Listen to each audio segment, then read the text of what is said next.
Usa ka demonyo nga gikan sa impyerno nagpakaroon ni Ingnong Pari. Mao kini ang mga pulo nga gisulat niadtong 11th century sa usa ka reforming monk o cardinal nga si Peter Damian.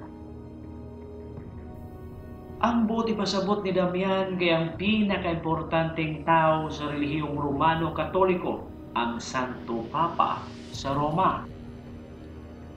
Kini ang istorya sa Santo Papang si Pope Benedict IX, ang pinakabatang Santo Papa sa kasaysayan sa simbahang Katoliko ug ang Papa nga may pinakangiladong reputasyon sulod sa 2000 ka tuig sa history sa papacy sa Vatican.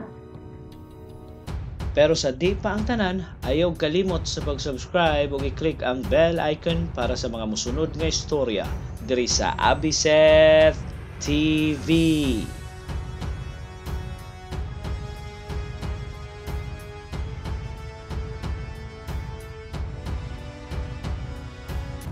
Niadtong late 10th ug early 11th centuries mo'y pinakangit-ngit nga parte sa kasaysayan sa medieval papacy.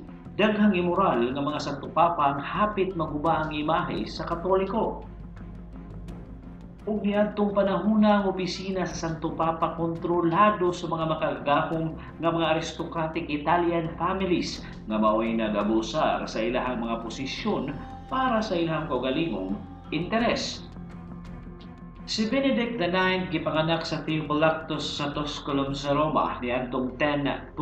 Anak siya ni Alberic III, ang Count of Tusculum, nga usa sa nakigduwa sa gahom politikal sa Roma ug duha sa uyuan ni Benedict na himo ng Santo Papa. Mao sa pagkamatay ni Pope John XIX, daling miadto ang amahan ni Benedict sa Vatican para siyang ibutang nga bag-ong Papa. Matod pa ni Duffy, usa ka historiador sa Vatican, nga niadtong nahimo ng Santo Papa si Benedict, ang edad kuno niini kay naa pa sa 11 o 12 anyos. Pero mga historian sa panahon karon mingtuo nga naa sa edad 20 si Benedict dihang nahimong Papa, bisan pa man siya gyapon ang pinakabata nga nahimong Santo Papa. Ug tungod sa iyang posisyon nga makagagahom kaayo nga tawo sa kalibutan niadtong panahona, nahuna-hunaan niya nga pwede niyang mabuhat ang tanan. Mao nga doon na dayon sa reputasyon nga di ka maumudumala sa simbahan bisan pa sa mga naunang Santo Papa nga kurap, mas ninabaw gyud ang iyang gipangbuhat. Matod pa ni Duffy nga kung kini mo gawas wala ko na ginipakialam sa iyang mga gibanulti ug bayolente kaayo bisan naa atubangan sa daghang tawo ug perming mag-orgy sa sulod sa Lateran Palace sa Vatican. Mao niadtong 1044, wa na kaagwanta mga tao sa Roma sa batasan sa Santo Papa. Giatake nilang simbahan ug isulod nila kini para palayason si Pope Benedict IX sa Roma. Pagkahuman gipuli sa mga tao si Sylvester III nga mao'y bag-ong Santo Papa.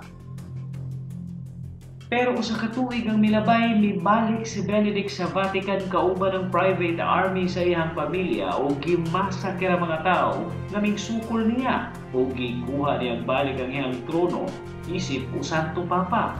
Kahibaw si Benedict nga di siya magdugay sa iyang pwesto tungod sa iyang ipangbuhat o nahuna-hunaan po niya ang pagpakasal sa iyang igagaw, mong nangita siya mupuli niya nga may bagong Santo Papa.